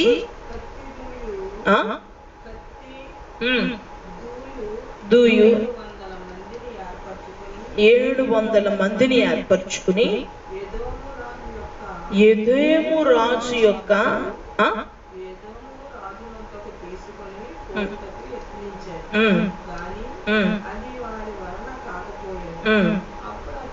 అప్పుడు అతడు తమకు మారుగా ఏలవలసిన, ఇక్కడ చూడండి ఎంత స్పష్టంగా చూడండి, చాలా కళ్ళు దగ్గర పెట్టుకొని చూడండి ఎంత భయంకరమైన దుస్థితి అంటే, తన జ్యేష్ఠుడిని, తన తర్వాత రాజైన తన కుమారుని అగ్నిగుండం దాటించడం అంటే, ఇప్పుడైతే ప్రియులారా చిన్న పొలము కట్టుకుని గబగబ నడిచేస్తున్నారు.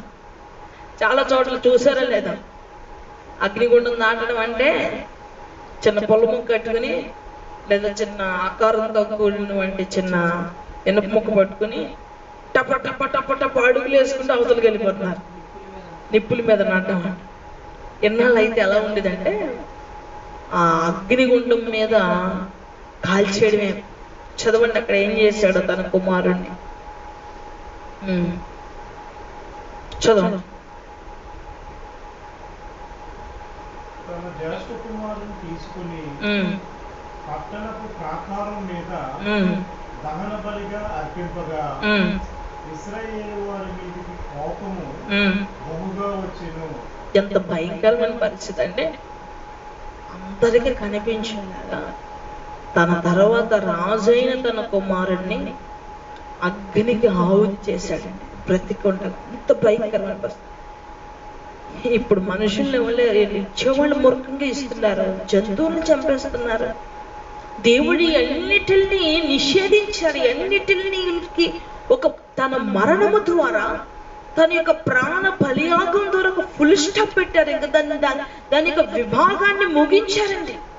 అలాంటి పరిస్థితుల్ని ప్రాథమికంగా జరిగినటువంటి ప్రతి పరిష్కారాన్ని ఆయన దాన్ని పరిష్కరిస్తూ ఈ స్థితికి ఆయన వచ్చినప్పటికీ కూడా మానవులు చాలా మంది అతను అలా చేయడానికి గల కారణం ఏంటంటే అతని చుట్టూ శకునుగాళ్ళు ఉన్నారు, అతని చుట్టూ జ్యోతిష్కుని చెప్పేవాళ్ళు ఉన్నారు చాలా మంది.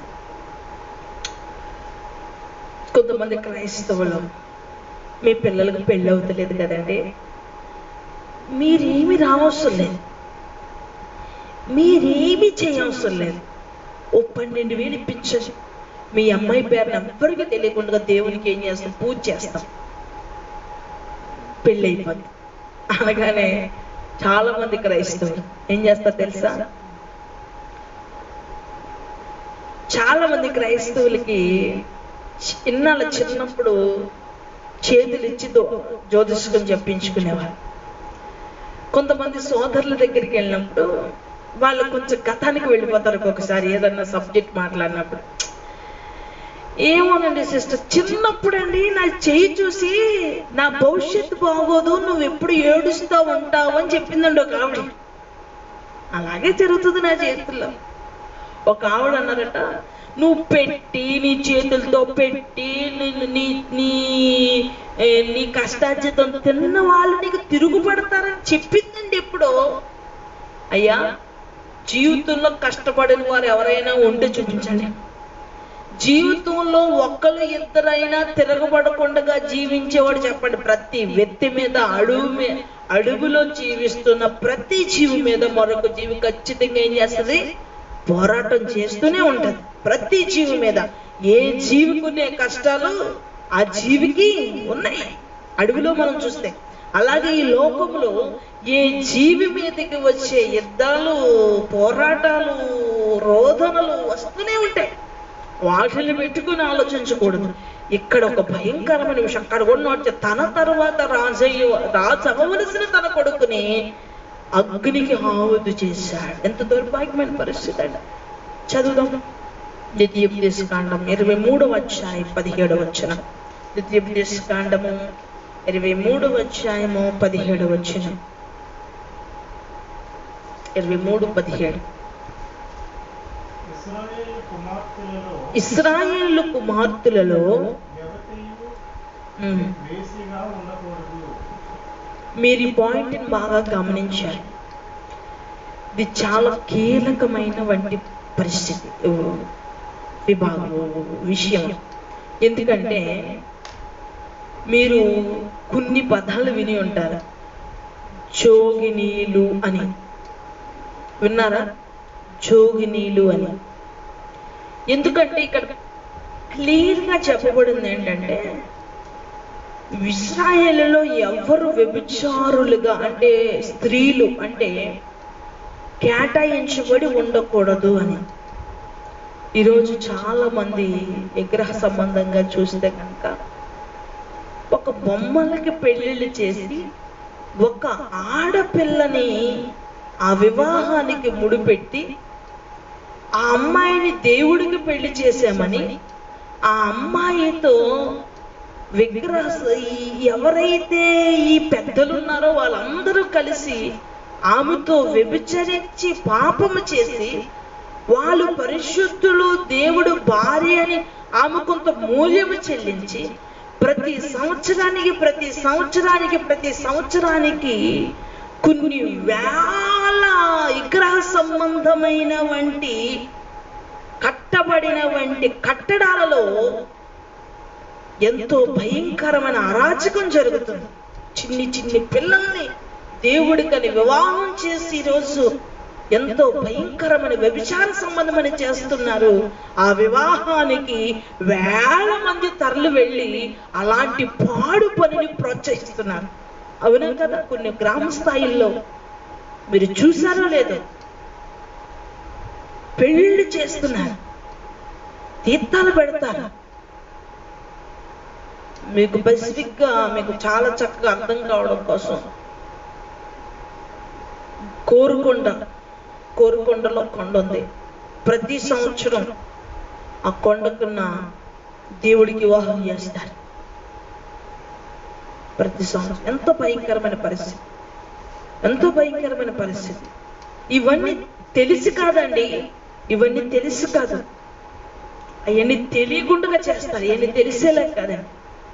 ఎంత భయంకరమైన విషయం అంటే, మేము ఆ పరిసర ప్రాంతాల్లో సువార్త ప్రకటిస్తున్నప్పుడు చాలా భయంకరమైన కొన్ని విషయాలు విన్నాం. దానికోసం చాలా బాధ కలిగింది.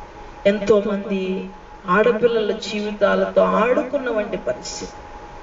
అందుకనే ప్రభు అంటున్నాడు, ఇశ్రాయేలులో నా పిల్లలారా, మీలో ఎవరు వ్యభిచారులుగా కేటాయించబడకూడదు. ఈరోజు చాలా మంది తమకు తాము వ్యభిచారిగా అవ్వడం వేరు, వ్యభిచారు అంటే అనేక మందికి ఒక స్త్రీని కేటాయించడం వేరు. అందుకని అంటున్నాడు ఈరోజు ప్రియులారా, మనం అన్ని ఎరిగి ఉండాలి. అందుకనే ఆయన కోపము రగిలిందా తెగులు బయలు వస్తుంది. ఆయన కోపము రగలకుండగానే ప్రతి ఒక్కరూ భక్తి జీవితాన్ని సక్రమంగా చేయాలి. ఇశ్రాయేలు మధ్యలో తెగులు రగులుకోవడానికి గల కారణం ఏంటంటే, బిలాము శపించబడినప్పుడు దేవుడు ఆశీర్వాదం వచ్చిందని చెప్పినప్పుడు బిలాము ఇచ్చినటువంటి ఒక సూచనల ప్రకారంగా ఆ యొక్క మోయాబు స్త్రీలను వలేసి వాళ్ళ యొక్క విగ్రహాలకు ప్రేరేపించి ఇంతటి వ్యభిచార సంబంధమైన ప్రాసెస్ జరిగించారు. ఎంత అరాచకం జరిగిందో చూడండి. ఎంత అరాచకం జరుగుతుంటే చూస్తూ ఉండైనా ఆ విధమైన భయం పెట్టినప్పటికీ ఆగిందండి. అది ఒక్కసారి ఎత్తబడింది. ఆ పాపం ఎంత కఠినమైన శిక్షలు విధించిన, ఆ తెగులు ద్వారా ఎంతమంది మరణించినప్పటికీ కూడా అది వెళ్ళిపోతూనే ఉంది. అందుకనే ప్రభు అన్నాడు, నువ్వు పరిశుద్ధుడిగా ఉండు, పాపి గొడవ నీకు అనవసరం, నీవు నిన్ను కాపాడుకు అంటుకున్నాడు. అందుకని నేను వచ్చినప్పుడు నువ్వు వస్త్రహీనుడిగా ఉండకు, ఎందుకంటే నిన్ను నువ్వు కాపాడుకో. నువ్వు సత్యం తెలుసుకున్నావు కాబట్టి నువ్వు సత్యహీనుడిగా ఉండొద్దు అంటున్నాడు ఆయన. చూడండి, 1 రాజులకు రాసినటువంటి గ్రంథం చివరగా 18వ అధ్యాయం 28వ వచనం. 1 రాజులకు రాసిన గ్రంథము 18వ అధ్యాయం 28వ వచనం. 18:28. వారు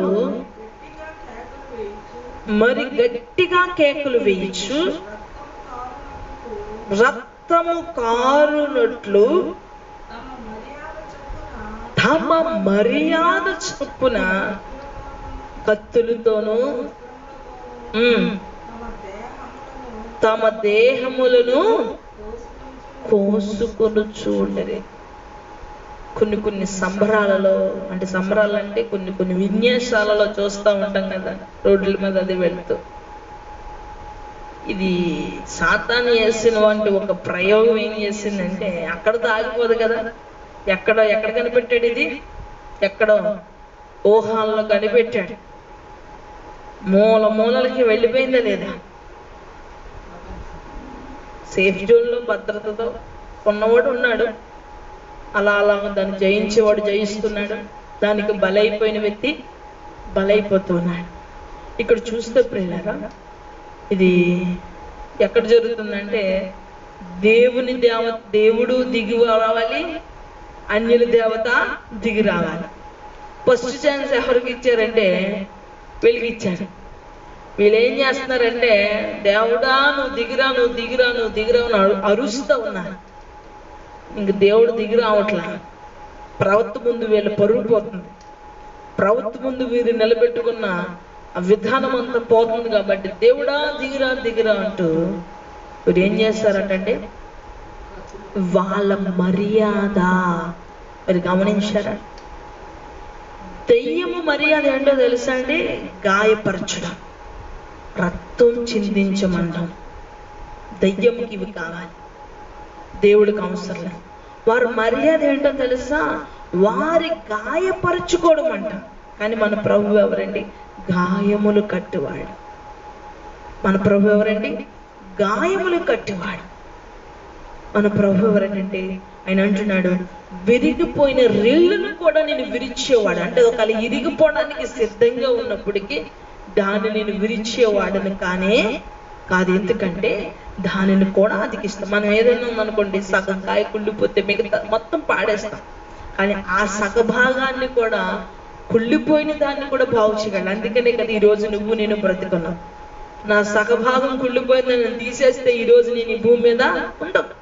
నీ సగభాగం కుళ్ళిపోయావని చెప్పి ఈరోజు నేను భూమి నుంచి తీసేస్తే ఈరోజు నీ భూమి మీద నువ్వు ఉండవు. ఈరోజు నువ్వు భూమి మీద ఉన్నావంటే నిన్ను దేవుడు సంపూర్ణం చేయాలనుకున్నాడు. కాబట్టి ప్రియులారా, ఇక్కడ అంటూ ఉన్నాడు, వాళ్ళ మర్యాద చప్పుని ఈరోజు సాతాను అందుకే చాలాసార్లు కొంతమంది పెదవి మీద గుచ్చుకుంటా ఉంటారు, కొంతమంది ఛాతి మీద గుచ్చుకుంటా ఉంటారు, కొంతమంది నాలుక మీద గుచ్చుకుంటూ ఉంటారు, కొంతమంది కనుబొమ్మలకి మధ్యన గుచ్చుకుంటూ ఉంటారు, కొంతమంది బ్లేడ్తో ఇటు అటు ఇటు అటు ఇటు అటు రక్కుకుంటూ ఉంటారు. ఎన్నో విన్యాసాలు ఉన్నాయి, ఎన్నో భయంకరమైన పరిస్థితులు ఉన్నాయి. దేవుడు అంటున్నాడు, అన్ని దేవుడు నిషేధించింది ఏదైతే ఉందో సాతాను వాటిల్ని అమలుపరుస్తుంది. ప్రియులారా, ఈరోజు మీ బ్రెయిన్ కూడా పూర్తిగా మీకు వ్యతిరేకంగా పనిచేస్తుందా లేదా? మన బ్రెయిన్ మన కోసం పనిచేయడానికి దేవుడు సృష్టించాడు. కానీ మన కోసం ఎక్కడ పనిచేస్తుంది? కూర్చోండి నుంచో అంటది, నుంచో అంటే కూర్చోండి, తినంటే తాగండి, తాగంటే తినండి, పడుకోవద్దంటే పడుకుందంటది, చూడొద్దంటే చూస్తానంట, చెయ్యొద్దంటే చేస్తానంట. ప్రతిదీ టోటల్ వ్యతిరేకమే. ఎక్కడ సానుకూలత అనేది దీనికి నేర్పించలేదు, పూర్తిగా చెడిపోయింది. అందుకని దీన్ని మనం ముందు స్టాండ్ చేయాలి, స్టెబిలిటీ చేయాలి. పుట్టినప్పుడు పిల్లలు చాలా సాఫ్ట్, చాలా చాలా చురుగ్గా ఉంటారు.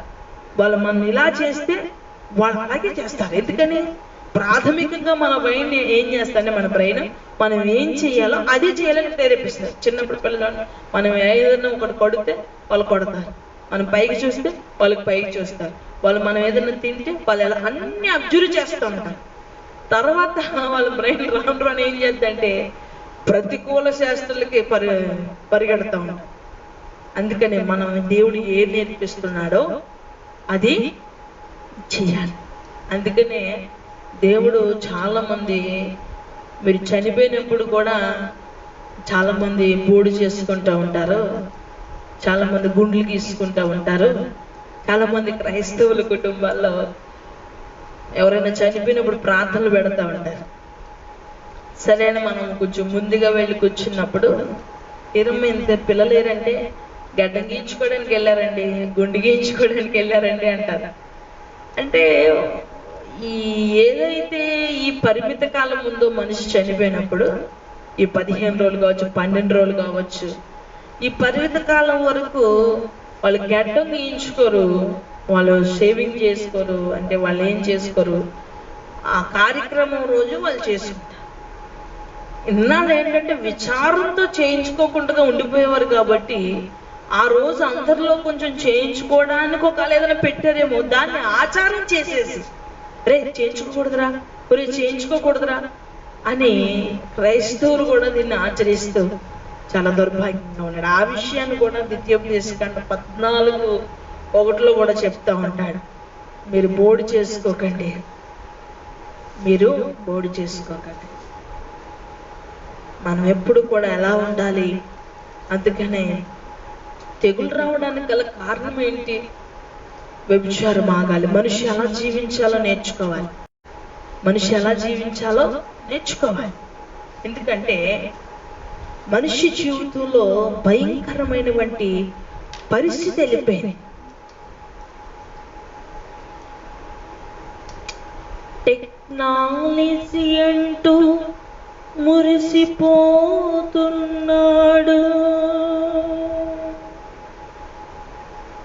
పాడయ్యే సెల్ ఫోనుతో జీవితం,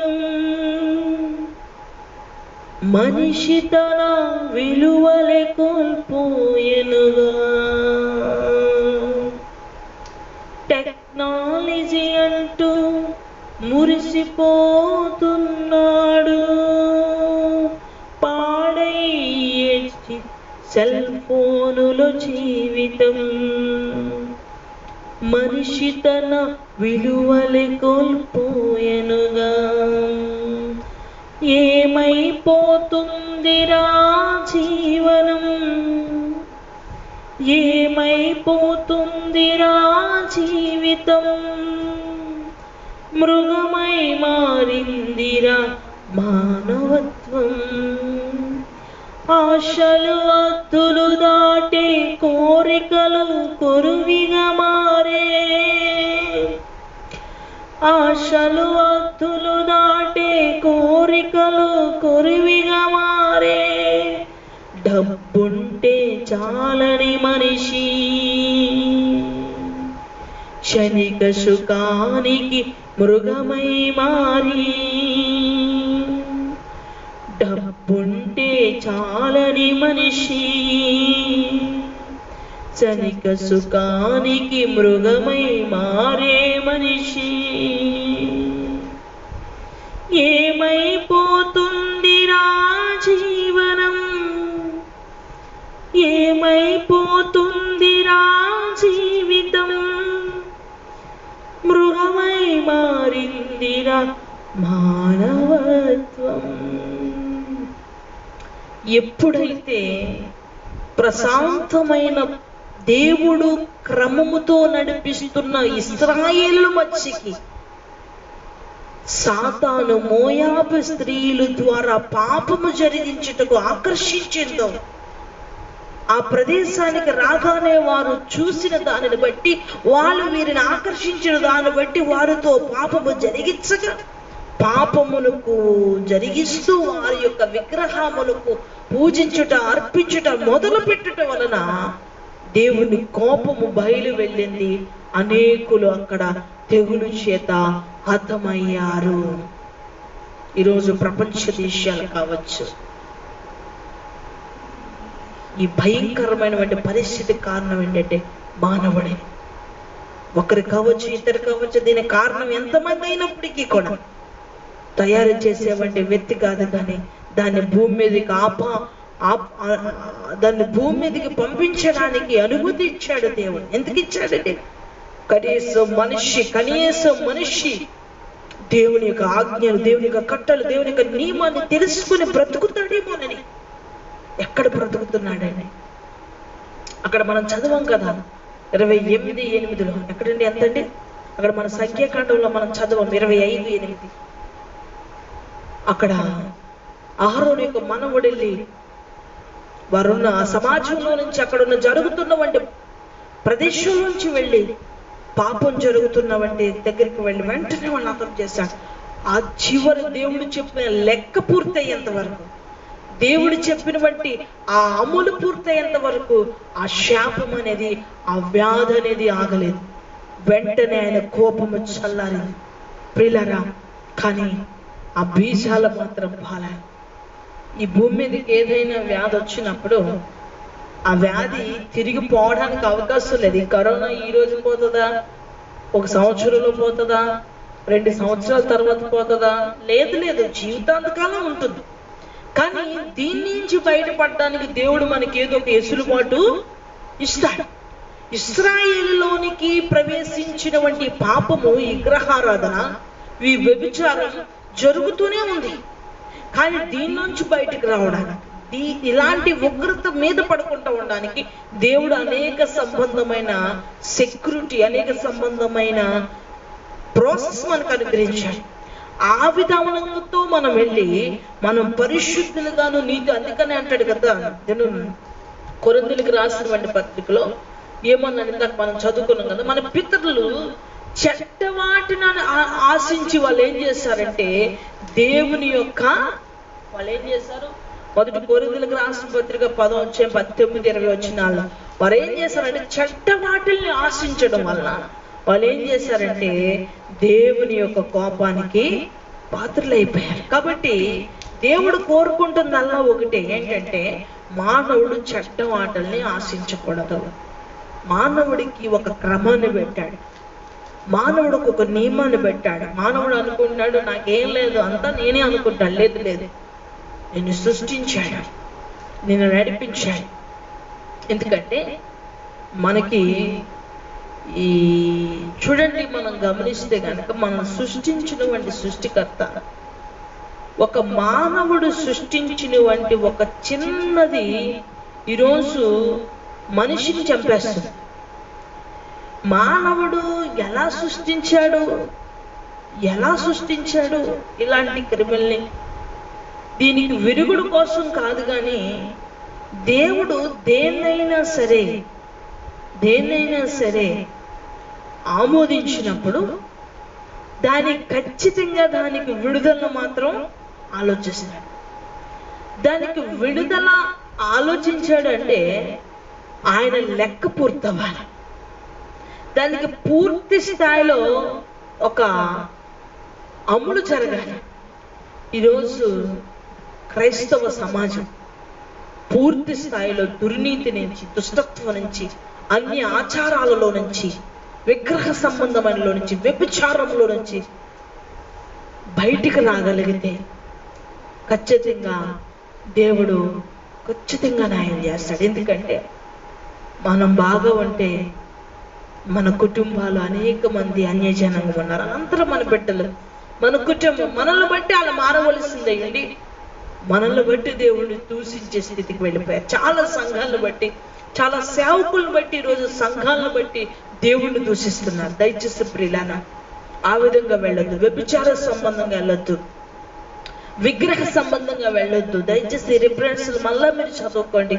వ్యభిచారము, విగ్రహారాధన వ్యాధులకి కారణము. మనం చదువుకున్నాం. మొట్టమొదటిది, రెండోది, ఇది మూడోది. విగ్రహారాధన, వ్యభిచారము, ఇది కూడా వ్యాధులకు కారణము. ఇది స్టాప్ అయింది. ఇది ఎక్కడి నుంచి మూలమో దాని యొక్క మూలాల నుంచి తుడిచిపెట్టాడు. వ్యాధి అయితే ఆగింది, కానీ పాపం జరుగుతూ ఉంది.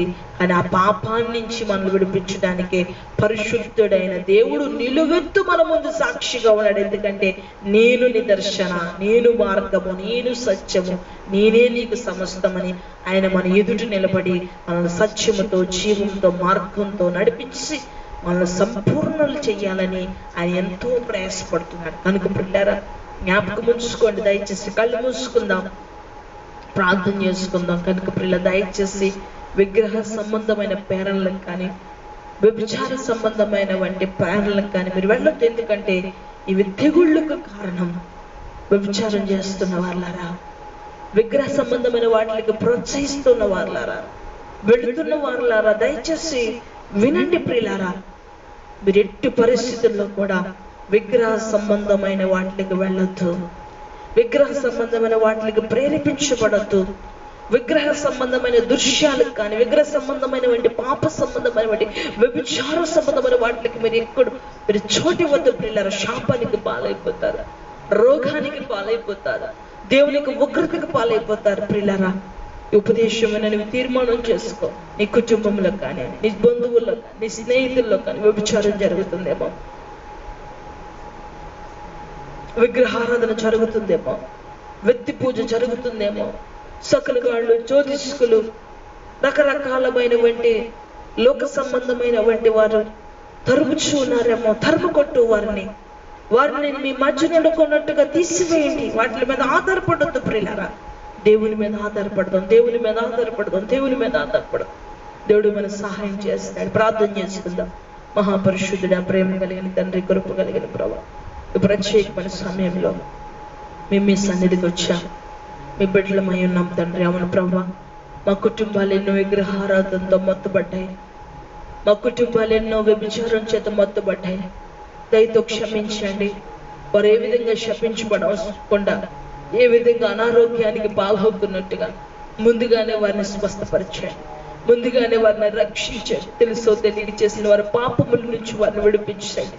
దయచేసి మా కుటుంబాల్లో ఉన్న వ్యభిచారాలు, మా కుటుంబాల్లో ఉన్న విగ్రహ సంబంధమైన వంటి వారిని మార్చమని ప్రార్థిస్తా ఉన్నాం. అయ్యా, ఎవరైతే రోగులు ఉన్నారో, ఎవరైతే అల్పులు ఉన్నారో, అయోగ్యులు ఉన్నారో ప్రభా, వారందరినీ రక్షించమని ప్రార్థన చేస్తున్నాం. అయ్యా, మేము నాయన అల్పులము, అయోగ్యులము, నీచులము, పాపులము తండ్రి. ఈ ప్రభువాని కృప మాకు ఇచ్చినందుకు వందనాలు. అలాగని ఎంతమంది అయితే ప్రభు పాపులు, అనర్హులు ఉన్నారో వాళ్ళందరికీ అర్హత ఇవ్వండి. ఈ రాత్రికాల సమయంలో అయ్యా, వ్యభిచారము ద్వారా మీ కోపము రగిలి అయ్యో ఎంతో మంది అర్థమైపోయారు తండ్రి. విగ్రహారాధన ద్వారా ఎంతో మంది ప్రభా మోసులో పడి ప్రభా అయ్యా వారు చెయ్యకూడదు ఏంటో చెయ్యవలసిందేంటో కనీసం గుర్తించుకుంటేగా వారు భయంకరమైన శాపమునికి పాలైపోయారు.